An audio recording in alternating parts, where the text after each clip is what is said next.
Hi everyone, this is our channel, Meet the Real Story. Please like, share and subscribe. Hi, I'm Kyle and I'm 24 years old. I've been a weightlifter for over 10 years. This sport runs in my blood. I used to follow the international players and imagine myself in their place. I had a fervent dream of becoming the world weightlifting champion. I've been working towards this goal ever since I was 13 years old. I've trained 5 hours a day for years with the ultimate goal of competing in the Olympic Games. I craved the fame and recognition that would grant me. One of my first early successes was winning a junior championship while representing my city. They called me the Tank due to my impressive strength. All the people around me foresaw a bright future for me. Title after title, contest after contest, my victories inevitably led me to the national championship. The winner of that championship would represent our country in the Olympics. I underwent intensive training to the exclusion of all else. I was so focused. My manager was confident that I could easily win the world championship, and I didn't want to disappoint him. The competition was fierce. I faced numerous fierce competitors, but I defeated them all and reached the final round. The only player left to challenge me was last year's champion, who had never lost a contest. The competition gradually got harder and harder until we reached the point where one of us had to break the world record to beat the other. A crucial tipping point came when I needed to lift a weight that was heavier than I had ever attempted before. There was danger in doing so, and my manager cautioned me to consider if it was worth the risk of serious injury to continue. But I was too driven to heed his warning. I had trained and waited too long for this moment. There's no turning back now, so I bent down and grasped the barbell. I sucked in a deep breath and lifted and heaved with all my might. As soon as I had lifted the weight above my head, I knew immediately that I had overestimated myself. After only a fraction of a second, I felt an excruciating pain in my backbone. A snap. I collapsed under the weight of the barbell and fell flat to the floor with the barbell across my chest, pinning me down. The pain in my back was unbearable. I felt as if I were dying. I was taken to the hospital where a doctor diagnosed that I had broken my back at the fourth and fifth vertebrae and that I would never walk again. I tried to kill myself on several occasions, not wanting to live my remaining life in a wheelchair. All my friends, and even my coach, gradually began avoiding me, not wanting to be associated with a loser and a cripple. My mom was the only person who stood by my side and never gave up on me. She helped me with my rehabilitation. Initially, the simple act of lifting a teaspoon felt like I was trying to lift a mountain. After 6 months of intensive physical therapy, a miracle happened. I was able to stand erect for a few seconds. 3 months later, I was able to walk slowly. I began a light training program to get back to my dream. Everybody was shocked that I was determined and foolhardy enough to try to do it all again, but I intended to achieve my dream even if it killed me, which it might very likely do. 2 years later, the scene cuts to Kyle walking out onto the Olympics weightlifting stage to the cheering of thousands of people. A teacher often serves as a role model for his students. His morality, social conscience, manners, intelligence, personality, emotional savvy, and depth and breadth of knowledge are always on display. If these are all exemplary, he or she gains his students' respect, admiration, and reverence in the hearts. My name is Patty, and I am 17 years old. I am in my senior year at a prestigious secondary school renowned for having excellent teachers in all subjects. I am so proud of my school because they use modern, creative ways to teach in class. When I tell my friends about my school, they, being in lesser quality schools, usually don't believe me. One of our teachers recently gave birth to a new baby and took maternity leave, so our school had to hire a substitute teacher to cover her class in her absence. When he entered our classroom for the first time, we were awestruck by how handsome, intelligent, and elegant he was. All the girls adored him, including myself. I would rarely hear most of his explanations because I would be so focused on his enchanted eyes. Soon, I noticed that he liked me too. I wanted to know more about him, so I explored his Facebook page and concocted silly reasons to need to speak with him. We chatted on numerous occasions. During one such chat, He spontaneously asked me to send him my photo, but I was instantly uneasy with that request. It raised a red flag with me. It seemed creepy and inappropriate. I used the excuse that my mom had forbidden me from sending my picture on my phone, and was shocked when he took offense at my declining to do as he asked. He threatened me, saying that if I didn't send him nude pictures of myself, that he would use Photoshop to create such pictures of me and send them around the school. I was dumbfounded, numb, fearful. I told him we could meet tomorrow and talk some more.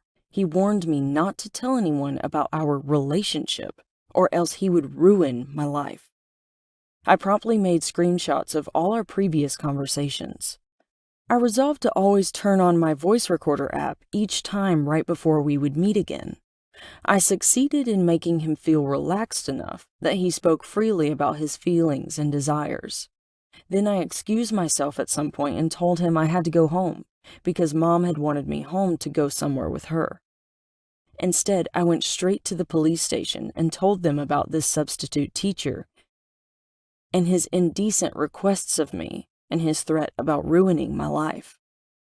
I let them listen to our recorded conversations. They said that other students had complained about him before too, but they hadn't been able to get the concrete evidence that I had assembled. He had repeated this routine on different teenage students in several states. When he failed to return to school after I talked to the police that afternoon, I was the only one who knew what had happened to him. Love what you do until you can do what you love. This is a famous quote that inspires people to seek out their dream job. I heard that quote at school before I graduated and entered the working world. What's that, you ask? Was I successful in achieving my dream? Well, I came this close. Let me tell you about it. My name is Max and I'm 19 years old. Poverty and I are intimate friends and constant companions. I live in one of the poorest neighborhoods in my city. Most of the local citizens work at the seaport. The rest of us, we make a living by scavenging through and collecting rubbish. But I wasn't just an ordinary rubbish collector. No, sir, I was a specialist in that field, like my dad before me. Dad taught my brothers and me how to do it expertly. This is how it worked. Factories liked to use recycled materials to reduce the cost of buying new materials, so we would go to the city rubbish pile and separate out materials into different piles, such as plastics, glass bottles, milk cartons, tin cans, and so on. Then we would sell those materials to factories for reuse in making their products. This recycling process saved the factories a ton of money, but unfortunately, that didn't translate into a ton of money for us rubbish collectors. I had a dream one day of opening my own factory and just sitting back and watching the money flow in. When I told Dad that, he told me that good fortune only happens for a select few people. After hearing those words, I went to bed and dreamed about my future factory. Little did I suspect that my dream might actually come true someday. One day after working late collecting rubbish, while on the way home, I suddenly heard voices coming from a large rubbish pile in front of my home. It seemed that people were using that pile as a place of business to sell drugs and booze. An argument was brewing between two groups. Each group were wielding sticks and knives as makeshift weapons. One guy in Group A had a gun and shot someone in Group B, so someone in Group B stabbed gun guy in Group A. After that, a full-on fight ensued, with everyone in both groups joining in the fray. Within minutes, I heard approaching police sirens, which caused the fight to break up and both groups to run away, leaving the bleeding gun guy lying on the sidewalk. I tried to help him by staunching his bleeding. As I was doing so, I noticed a lottery ticket beside him with a letter saying that it was the winning ticket for $1 million payout. I froze. I looked around. No one was watching, so I acted, somewhat ignobly. Then I left quickly. If the police were to arrive and find me with the bleeding man, they might think that I had done it. I rushed home and fell into an easy chair, taking a deep breath of relief. While I was telling Dad about what had happened, there was a knock on the door. It was the Group A and B gangs. The spokesperson for the two groups held a knife in my direction and said, "Hand over the lottery ticket or die where you stand." Needless to say, I handed it over post-haste. But then he said, "I'm sorry, you've seen too much. You have to die." I pleaded, "But I didn't see anything, I swear." Suddenly, there was a flash from a camera, and the whole group of thugs began laughing. "You've been pranked," Dad said, as he stepped out from the crowd. My brothers were behind him laughing too. "You've been pranked," Dad said, as he stepped out from the crowd. My brothers were behind him laughing too. While relieved that my imminent death had been postponed, I was deeply saddened that I had lost my $1 million chance to get my dream factory. What rubbish! 7 years old can be a very critical age in a human's life. It's the year we graduate from first grade to second grade. It also may be the year when you first participate in a sport that will shape your future. But for me, it was the age when my parents decided they wanted to lead separate lives. I grew up like any average girl, attended a good preschool, participated in sports, and had good friends. My parents, as I recall, were always in a good mood with each other and shared the joy of raising their daughter together. I have few memories of the bad times my parents had argued. The worst memory I recall is lying in my bed one night when I was 7 years old and having my parents come into my room and my father saying, "Tanya, your mother and I are getting a divorce." My immediate reaction was a natural instinct for a young child, which was to blame myself. I often had more than one birthday party as a kid. This sounds cool, but it wasn't all it was cracked up to be. I'm a child of divorce. My childhood wasn't mine, it belonged to my parents. I lost myself in every effort to appease each side of my family. Shuffling alone between two separate lives meant that I was on the fringe of each family, never an insider. The people I loved most were never in the same room together, and many of them barely even knew each other existed. I missed out on events and celebrations because I would have to spend time with my other family. Children of divorce learn to cope with these struggles and instability by the age of 10. I no longer wanted to deal with it. I didn't want to live in two different homes with two different bedrooms, different clothes, different toys, different friends, and even different rules. I was a 10-year-old caught between a rock and a hard place. So one day I told my dad that I didn't want to visit anymore. It was a courageous and ignorant act, to be honest. We will never know if it was the right decision or not. But at the time, neither one of my parents possessed the emotional stability it would have taken to unearth a more positive solution. And so that was the way things went. The power struggle that had lain dormant between my parents erupted again, and this time it was directed at me.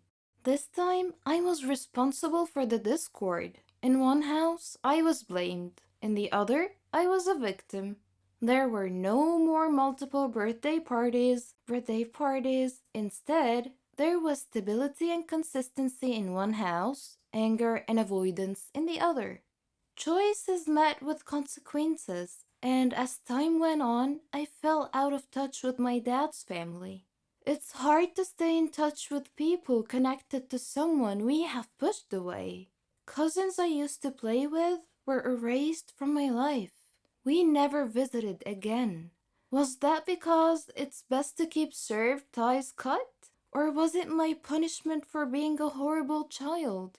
All I knew was silence and loss. When I was in my early teens, my mom remarried and I met new cousins. I learned new Christmas traditions and sat with new kids at the dinner table. Instead of being ushered from one family to the other, life settled down. Even though I heard from my dad only once or twice a year, life was fairly stable. But that changed again when my mom and stepdad split up during my first year of university. I tried to keep in touch with my family members every time I went home for the holidays. Again, I tried to please everyone while anxiety flooded my thoughts. Whom should I spend Christmas Eve with? Should I visit with this family or that one? Will they be offended if I don't make time to see them? Will they be offended if I don't bring presents? I would have loved to have everyone drop by and visit me, but that would not have gone very well at my mom's house. Instead, I diligently visited everybody on my own, carrying thoughtful little presents I bought on my student budget. I would make small talk and feel like an outsider